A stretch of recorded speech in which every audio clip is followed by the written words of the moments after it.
گے اور یہ کبھی جدا نہ ہوں گے حتیٰ کہ حوض کوثر پر آئیں گے.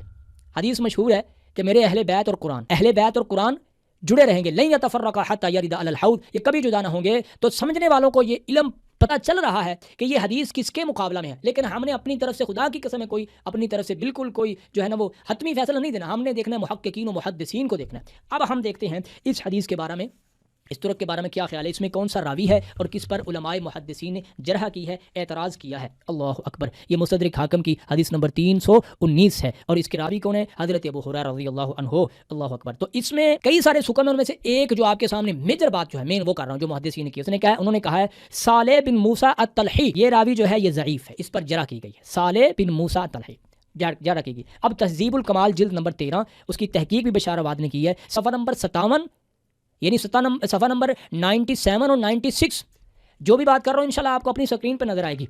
ٹھیک ہے. تہذیب الکمال سارے اقوال جرح کے انہوں نے یہاں پہ نقل کیے ہیں. میں سارے نہیں پڑھتا، آپ پڑھ لیں، آپ ویڈیو کو روک کے ان سارے اقوال کو پڑھ سکتے ہیں، لیکن میں ایک بیان کر دیتا ہوں. وقال فی موضع آخر، ایک دوسری جگہ پر کس نے کہا؟ تہذیب الکمال صاحب تہذیب الکمال نے، صالح بن موسیٰ الطلحی و اسحاق بن موسیٰ لیس بشیء، یہ کچھ بھی نہیں ہے. ولا یکتب حدیثہما، ان دونوں کی حدیث بالکل نہیں لکھی جاتی. ٹھیک ہے، ان کی حدیث نہیں لکھی جاتی. اللہ اکبر. اب ایک محقق کی بات میں نے کی، اب دوسری کی طرف آپ کو لے کے جاتا ہوں.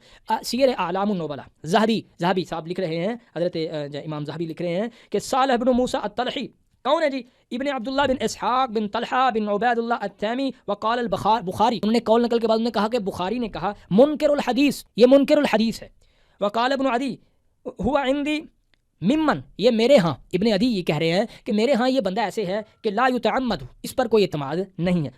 وقال جوزجانی، ٹھیک ہے، انہوں نے کہا کہ ضعیف الحدیث علی منہ، یعنی یہ جو احادیث بیان کرتا ہے یہ ضعیف ہے. یعنی اب یہ ساری چیزیں اب خود بھی ان کو پڑھ سکتے ہیں. دو محققین میں نے آپ کے سامنے، تہذیب الکمال اور سیر اعلام النبلاء. اس کے بعد ہم آپ کے سامنے رکھتے ہیں تیسری، ٹھیک ہے، یہ تیسرا طرق جو ہے عبد الرحمن ابن عوف رضی اللہ عنہ سے تیسرا طرق آپ کی پیش خدمت کرتے ہیں. اس کو سب سے پہلے کس کتاب میں بیان کیا گیا ہے وہ بھی آپ دیکھ لیں، جامع بیان العلم وفضلہ. ٹھیک ہے، یہ کتاب آپ کے سامنے ہے. اس کے صفحہ نمبر 240 پر جلد نمبر 3 ہے اور حدیث نمبر 1399 ہے. 1399 یعنی 1389 آپ کے پاس ہے. اور اب ہم اس کی سند کو پڑھتے ہیں.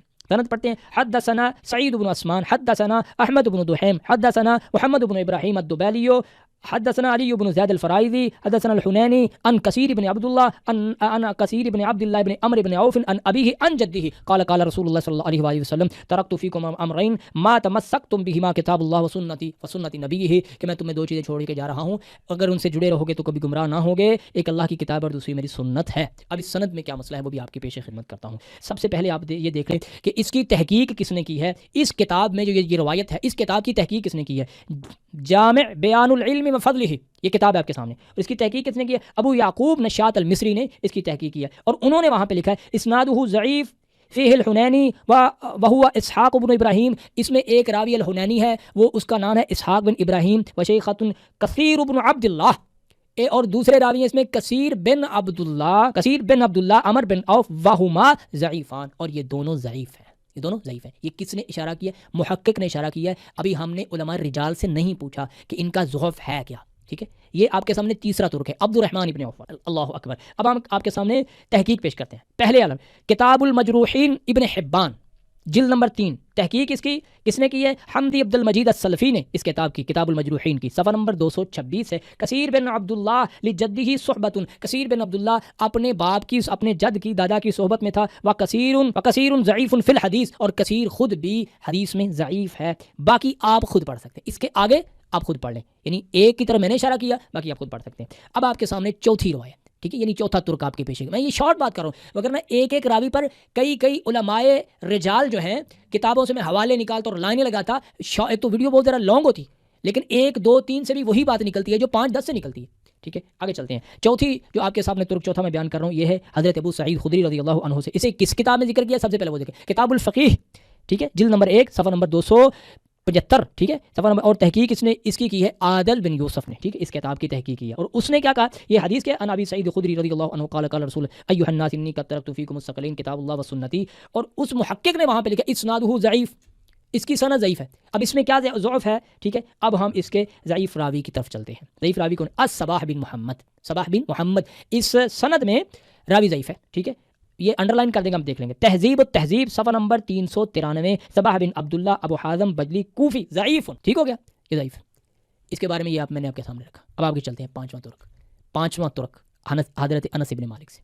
کتاب طبقات المحدثین جلد نمبر 4 صفحہ نمبر 7. حدثنا احمد بن سعید قال حدثنا عبد الواحد قال حدثنا حشام عن زید الرقاشی عن انس بن مالک قال رسول اللہ صلی اللہ علیہ وسلم ترکت فیکم ما ان اخذتم به لن تضلوا کتاب اللہ وسنت نبی. یہ آپ کے سامنے پانچواں ترک ہے. اکثر یہی ہیں جس سے اہل سنت احتجاج پکڑتے ہیں، اکثر یہی ہیں جنہیں حدیث ثقلین کے مقابلے میں بیان کیا جاتا ہے. یہ میں 5 میں نے بیان کر دیا. ٹھیک ہے. اور علماء رجال کی تحقیق دیکھیں، تہذیب الکمال فی اسماء الرجال، تحقیق اس کی ہے ڈاکٹر بشار عواد نے. یزید الرقاشی، یزید الضعیف، متروک، یہ سارے سب آپ دیکھیں، خود روکیں ویڈیو، خود دیکھیں کہ کتنے لقب ملے ہوئے ہیں. ضعیف، متروک. ٹھیک ہے. اور اس کے بعد پتہ نہیں کس نے کیا کچھ کہا ہے. اور ایک بندے نے تو یہ کہا کہ میرے لیے یہ بات اچھی ہے کہ میں زنا کر لوں اس بندے سے روایت بیان کرنے کے مقابلے. ٹھیک ہے، یہ بات اچھی ہے میرے لیے. اب یہ وہ 5 ترک ہیں کہ جن کو ذکر کیا جاتا ہے کہ اللہ کے پاک پیغمبر نے حجۃ الوداع میں فرمایا تھا کہ یہ اہمیت کم کی جاتی ہے، حدیث ثقلین کی اہمیت کم کی جاتی ہے کہ اگر آپ نے غدیر خم پہ یہ فرمایا تھا تو آپ نے حجۃ الوداع میں یہ فرمایا تھا. اب حجۃ الوداع میں کیا فرمایا تھا وہ بھی آپ کی پیش خدمت کرتا ہوں. بات تو اصل وہ ہوتی ہے نا کہ بندہ توڑ پہنچ جائے. اب یہ میرے پاس یہ کتاب ہے، اختصار کے ساتھ میں بات کروں، یہ جامع ترمذی. ٹھیک ہے، یہ میرے پاس ہے اور اس پر بہت سارے جو ہے نا وہ محدثین نے کام کیا. اب آپ کو اس کے علاوہ دیگر اہل سنت اہل حدیث علماء کی تحقیقات یہ آپ کو اپنی اسکرین پہ بھی مل جائے گی. اور اس کی جو میں بیان کر رہا ہوں یہ حکم الحدیث یہاں پہ ناصر الدین البانی رحمہ اللہ نے لگائے ہیں اور تقریباً دوسرے بھی سلفی علماء نے اس پر کام کیا ہے. تو اب ہم آپ کو اس طرف لے کے جاتے ہیں کہ اصل میں نبی پاک علیہ وآلہ وسلم نے حجۃ الوداع میں فرمایا کیا تھا. ٹھیک ہے، حجۃ الوداع میں بھی آپ نے وہی فرمایا تھا جو غدیر خم پہ آپ نے فرمایا تھا. اب آ گیا باب مناقب اہل بیت النبی صلی اللہ علیہ وآلہ وسلم. حدثنا نضر بن عبد الرحمن الكوفي حدثنا زيد بن الحسن هو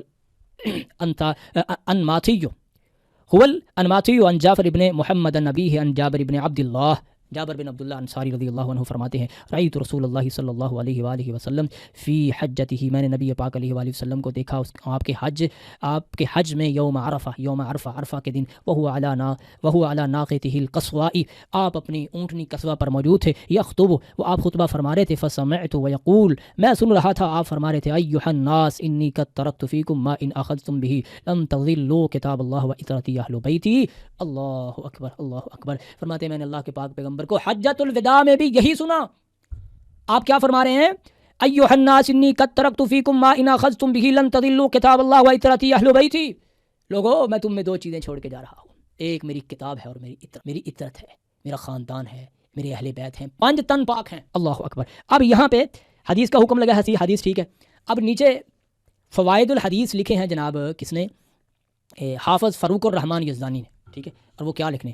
رسول پاک صلی اللہ علیہ وآلہ وسلم نے حجۃ الوداع کے موقع پر بہت سے ایسے اہم امور بیان فرما دیے جو امت کے لیے ہمیشہ رہنما اصول قرار پائے، کیونکہ آپ کے بعد کوئی نبی نہیں آنا تھا اور پھر خود آپ نے بھی اتنے بڑے اجماع میں اس کے بعد مخاطب نہیں ہونا تھا. اسی رہنما اصولوں میں سے ایک آپ نے یہ بھی بیان فرمایا کہ میرے بعد قرآن مجید اور میرے اہل بیت کو لازم پکڑنا. ٹھیک ہے، تم گمراہ نہیں ہوں گے. یعنی جس طرح قرآن مجید کی عزت و توقیر کرو گے میرے اہل بیت کا بھی اسی طرح ادب و احترام کرنا اور کتاب اللہ کی روشنی میں اہل بیت سے رہنمائی لینا. کون لکھ رہے ہیں جناب؟ فاروق الرحمان. اور یہ اہل سنت ہی ہیں. اب ہو سکتا ہے یہ مطلب سلفی عالم ہے، میرے پاس اس میں کوئی معلومات نہیں ہے میرے پاس، لیکن یہ اہل سنت تو ہے، یہ تو اس سے تو نہیں بھاگا جا سکتا. انہوں نے یہ بات لکھی ہے. اللہ اکبر. اب ویسے اجمالی طور پہ ہم دیکھتے ہیں اگر سنت بھی ہے تو پھر کیا ہوا؟ تو پھر بھی اہل بیت سے بھاگا نہیں جا سکتا. وہ کیسے؟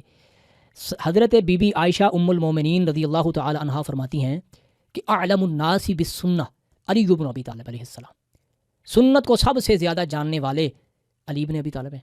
اور خود نبی پاک علیہ وآلہ وسلم نے فرمایا کہ جس طرح میں قرآن مقدس کی تنزیل پر لڑا ہوں اس طرح قرآن مقدس کی تفسیر پر میری سنت طریقے پر میرے بعد ایک بندہ لڑے گا.